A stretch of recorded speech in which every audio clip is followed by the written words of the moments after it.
Halo teman-teman, kembali lagi bersama Bar Film. Pada kesempatan kali ini, kami akan membahas sebuah film horor yang berjudul Ouija Origin of Evil. Film ini dirilis pada tahun 2016. Di dalam film ini bercerita tentang seorang janda bernama Alice dan juga kedua putrinya yang mencoba untuk menggunakan papan Ouija. Namun sayang, Doris yakni anak perempuannya tiba-tiba saja dirasuki oleh roh jahat. Bagaimana kisah selanjutnya? Dan inilah Ouija Origin of Evil.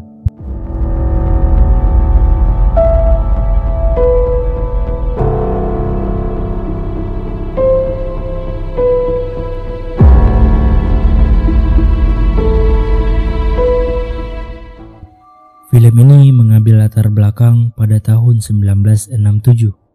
Terdapat seorang janda muda yang bernama Alice yang bekerja sebagai cenayang. Dirinya ditemani oleh putrinya bernama Lina yang berusia 15 tahun dan juga Doris yang berusia 9 tahun. Keluarga mereka masih dilanda kesedihan dikarenakan suami Alice yang bernama Roger baru-baru ini meninggal. Semenjak kehilangan suaminya, kondisi ekonomi keluarga Alice menjadi semakin buruk. Ia harus bekerja untuk memenuhi kebutuhan Lina dan juga Doris. Bahkan ia sampai mengutang ke bank agar bisa memenuhi kehidupan mereka. Nah, maka dari itu, untuk bisa mendapatkan uang, Alice rela menipu dan membohongi para pelanggannya. Sebenarnya dirinya hanya berpura-pura menjadi cenayang atau pemanggil roh agar dirinya memiliki penghasilan tetap. Setiap ada pelanggan yang datang dan ingin berbicara dengan orang yang sudah meninggal, anak-anaknya disuruh menakut-nakuti orang tersebut agar mereka percaya dengan semua yang dilakukan. Alice juga sudah merubah mejanya agar bisa mematikan lilin secara otomatis. Walaupun Alice merupakan cenayang gadungan, dirinya sama sekali tidak percaya dengan hal-hal mistis. Begitu juga dengan Lina yang tidak percaya dengan hal-hal yang begituan. Pada suatu malam, Lina memutuskan untuk pergi ke rumah temannya yang bernama Ellie. Di rumah Ellie juga terdapat Mickey dan Betty. Ketika mereka berkeliling rumah, Lina menemukan sebuah papan Ouija. Ellie mengatakan bahwa ibunya yang membeli papan tersebut. Ellie mengajak mereka bertiga untuk bermain papan Ouija. Ada 3 peraturan yang harus ditaati ketika bermain papan Ouija. Yang pertama, jangan pernah bermain sendirian. Yang kedua, jangan pernah bermain di tempat orang meninggal atau semacam kuburan. Yang ketiga, selalu ucapkan selamat tinggal setelah berinteraksi dengan arwah seseorang. Setelah menjelaskan semua aturan, mereka pun langsung memainkannya. Betty yang baru pertama kali memainkan permainan itu merasa sangat ketakutan. Ketika alat dari papan tersebut bergerak dengan sendirinya, Lina dan Nick tidak percaya akan hal itu. Dan mereka mengira ada salah satu dari mereka yang menggerakkannya. Namun tak berselang lama tiba-tiba saja ibunya Ellie datang dan menyuruh mereka semua untuk pulang. Ibu Ellie merasa sangat marah dan menelpon semua orang tua untuk menjemput mereka. Lina pun segera meminta maaf pada ibunya karena telah bermain papan Ouija. Lina yang tidak percaya dengan hal-hal mistis langsung menyuruh ibunya untuk membelikan papan Ouija sebagai sarana baru yang akan mereka gunakan untuk menipu para pelanggan. Maka dari itu, pada keesokan harinya Alice pun memutuskan untuk membeli papan Ouija. Setelah membelinya, Alice pun segera merekayasa agar kursornya bisa digerakkan menggunakan magnet. Cara ini ia lakukan agar membuat para pelanggannya menjadi terkesan. Lalu pada malam harinya, Alice mencoba untuk memanggil arwah dari suaminya, yaitu Roger. Berharap arwah dari suaminya menjawab panggilan tersebut. Beberapa kali ia coba, ternyata papannya tidak bergerak, yang artinya papan tersebut tidak benar-benar bisa memanggil arwah seseorang. Karena hal itu, dirinya pun kembali ke kamar untuk beristirahat. Tapi sesaat setelah pergi, tiba-tiba saja papannya bergerak. Dari kejauhan, Doris yang belum tidur langsung mendekati papan tersebut. Ia pun memiliki firasat kalau benda tersebut bisa memanggil arwah seseorang. Ketika Doris mengintip melalui kaca, pada kursor tersebut tiba-tiba ada sosok yang muncul. Dari kejadian ini, hal-hal aneh pun mulai terjadi. Mulai dari selimut yang ditarik dan masih banyak lagi. Keesokan harinya, di sekolah seorang pastor bernama Tom menyuruh Alice datang ke sekolah dan menanyakan tentang PR dari Dores. Dilihat dari usia Dores, tak mungkin Dores bisa menulis PR-nya dengan sangat bagus. Alice pun mengaku bahwa dirinya tidak membantu Dores dalam membuat tugas sekolahnya. Begitu juga dengan Lina, ia mengatakan hal yang serupa. Di perjalanan pulang, Doris pun mengatakan bahwa ia dibantu oleh teman barunya. Setelah tiba di rumah, Alice melihat surat pernyataan properti karena keluarga mereka tidak bisa membayar hutang-hutangnya di bank. Mereka pun tidak rela untuk meninggalkan rumah ini karena semua kenangan tentang suaminya ada di rumah ini. Tapi mau bagaimanapun juga kita harus segera pindah. Kemudian Dores mulai mengeluarkan papan Ouija untuk memberitahukan ayahnya bahwa mereka akan segera pindah dari rumah ini. Lina yang tidak percaya dengan papan tersebut lebih memilih untuk keluar menemani ibunya. Di luar sana mereka pun mulai berbincang-bincang sampai pada akhirnya tiba-tiba saja Doris membawakan sebuah tas kecil yang berisi banyak uang. Doris mengatakan bahwa arwah ayahnya yang menuntunnya ke basement tempat pemilik sebelumnya menyimpan uang.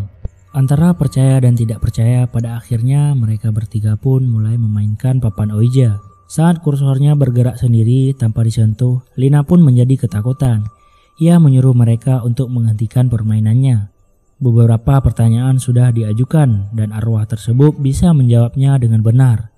Dan mulai dari sini Alice pun perlahan mulai percaya dengan hal-hal mistis seperti papan Ouija. Alice mengatakan semua uang yang tadi mereka dapatkan untuk membayar semua hutang-hutangnya di bank. Keesokan harinya terdapat seorang pelanggan yang ingin memanggil arwah suaminya. Dengan cepat mereka pun langsung menggunakan papan Ouija untuk berkomunikasi dengan arwah seseorang. Namun perlahan Dores mulai mengalami sakit di bagian leher. Lalu pada malam harinya, saat semuanya sudah tidur, Dores diam-diam menanyakan apa yang terjadi pada lehernya.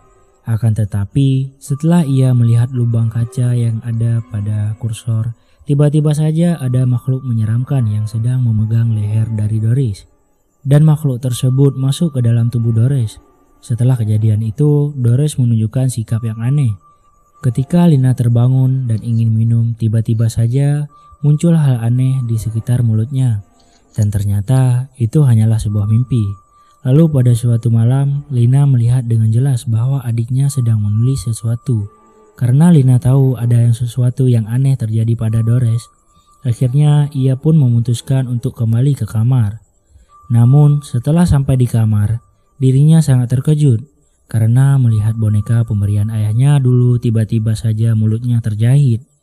Ia pun langsung memarahi Dores. Sekarang mungkin dia adalah pelakunya.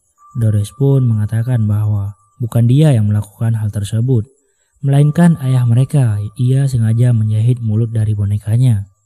Lina yang merasa muak dengan tingkah laku Dores langsung memarahinya habis-habisan. Dan di saat yang sama, Alice muncul dan malah memarahi Lina. Terjadilah perdebatan antara Lina dengan ibunya sendiri. Setelah mereka memainkan papan Ouija, Lina merasakan sesuatu yang mulai memperhatikan mereka. Walaupun Lina mengatakan hal seperti itu, ibunya tetap tidak percaya pada Lina. Keesokan harinya, saat ingin berangkat ke sekolah, tiba-tiba saja Dores tidak ingin pergi ke sekolah. Ketika Lina ingin mengambil tas milik Dores di kamar, secara tidak sengaja ia menemukan banyak kertas yang ditulis oleh Dores sebelumnya. Ia pun langsung mengambil kertasnya. Lalu saat di sekolah, Lina memutuskan untuk bertemu dengan Pastor Tom. Ia langsung memberikan kertas-kertas yang ditulis oleh Dores, yang di dalamnya terdapat bahasa Polandia. Ia meminta Pastor Tom untuk menerjemahkan isi dari kertas tersebut. Sang pastor kemudian ingat kalau ada salah satu guru yang bisa berbahasa Polandia. Pastor Tom segera menemui guru tersebut. Sementara Lina memutuskan untuk kembali pulang. Setelah berhasil diterjemahkan, Pastor Tom segera ke rumah Alice. Tom pun ingin bertemu dengan Lina karena ada sesuatu yang ingin mereka bicarakan. Tapi sebelum itu, Pastor Tom tersebut meminta Dores untuk memanggil arwah istrinya. Karena dulu sebelum jadi pastor, Tom ini memiliki istri yang bernama Gloria. Karena istrinya meninggal, ia memilih untuk menjadi pastor. Mereka pun memulai mengajukan beberapa pertanyaan pada arwah Gloria. Lalu ketika pastor menanyakan tentang nama tengah dari Gloria, arwah itu pun menjawab kalau nama tengah Gloria adalah Lane. Seketika Pastor Tom pun langsung tersenyum. Setelah bermain papan Ouija, Tom mengajak Lina dan Alice untuk membahas sesuatu yang penting. Mereka pun langsung menyuruh Doris untuk menonton TV, sedangkan mereka akan berdiam di kamar Doris. Di kamar tersebut, Tom kemudian memberitahu Alice bahwa nama tengah istrinya adalah Catherine. Dirinya sengaja mengelabui arwah tersebut dengan cara memikirkan kalau nama tengah istrinya adalah Lynn. Jawaban yang akan diberikan arwah itu merupakan jawabannya yang sudah ada di otak kita sendiri. Tom pun langsung mengeluarkan sebuah kertas yang sudah diterjemahkan. Tom mengatakan bahwa kertas tersebut berisi tentang seorang imigran Polandia bernama Markus yang ditawan selama Perang Dunia Kedua oleh seorang dokter sadis dan melakukan percobaan pada Markus di dalam ruangan bawah tanah. Selagi mereka berbincang-bincang, tiba-tiba Mike datang ke rumah untuk mencari Lina. Doris pun segera membawa Mike menuju ruang bawah tanah, di mana Mike terkejut ketika melihat ada tengkorak yang muncul. Doris pun mulai berbisik yang menyebabkan Mike mulai dirasuki oleh salah satu roh. Selesai berbincang-bincang, mereka bertiga pun segera turun ke bawah. Tiba-tiba saja dari lantai 2 Mike melakukan bunuh diri. Lalu terdengar suara Doris dari ruang bawah tanah. Dengan segera mereka pun pergi ke bawah tanah dan segera membakar papan Ouija. Ketika Pastor Tom melihat ke arah lubang tersebut, ada banyak sekali tulang belulang. Kemudian Tom segera melewati ventilasi udara menuju ruang sebelah. Dan setibanya di ruangan sebelah, Tom diserang oleh Doris yang sudah dirasuki oleh roh jahat. Akibatnya, Tom pun juga dirasuki oleh salah satu arwah. Tom yang dirasuki langsung menyerang Alice dan Lina. Beruntungnya, karena iman Tom sangat kuat, dia dengan mudah terlepas dari roh tersebut. Tapi nasib buruk menimpa Pastor Tom. Ia tewas karena diserang oleh Doris. Mereka pun terkejut ketika melihat papan Ouija yang baru saja mereka bakar tiba-tiba saja ada di meja. Mereka berdua pun langsung diserang secara brutal hingga membuat Lina pingsan. Sementara Alice dibawa ke ruang bawah tanah dan akan segera dibunuh oleh Doris yang sedang dirasuki.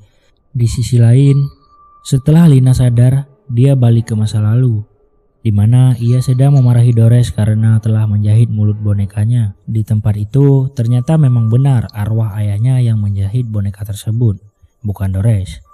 Akhirnya Lina pun sadar bahwa itu adalah sebuah petunjuk yang diberikan oleh ayahnya. Ia sadar kalau dirinya harus menjahit mulut dari Doris untuk menenangkan roh tersebut. Ia pun berusaha dengan keras untuk menjahit mulut adiknya. Setelah roh tersebut keluar dari Doris, ternyata tubuhnya tak lagi bernyawa.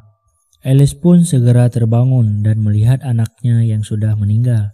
Tapi sayangnya roh tersebut malah merasuki tubuh Lina dan langsung menusuk ibunya menggunakan pisau. Setelah membunuh ibunya, roh tersebut mulai terlepas dari Lina. Lina pun sangat terkejut ketika melihat ibunya yang sudah tewas di tangannya sendiri. Setelah kejadian itu, Lina pun menjadi gila akibat kematian dari seluruh keluarganya. Kini, ia pun harus dirawat di rumah sakit jiwa atas dugaan pembunuhan ibunya dan juga saudara perempuannya. Saat Lina ditinggalkan di kamarnya, dia merobek karpet dan membuat papan Ouija dengan menggunakan darahnya sendiri. Kemudian Lina pun segera memanggil roh Doris, dan ternyata yang ia panggil merupakan Markus dalam wujud Doris. Langsung membunuh seorang dokter yang sedang di depan kamar Lina. 47 tahun kemudian, lebih tepatnya pada tahun 2014, Lina yang sekarang sudah tua tiba-tiba saja menerima kunjungan dari seorang yang mengaku sebagai keponakannya. Dan film pun selesai. Oke guys, begitulah cerita dari film Ouija Origin of Evil. Kalau ada kesalahan, saya mohon maaf.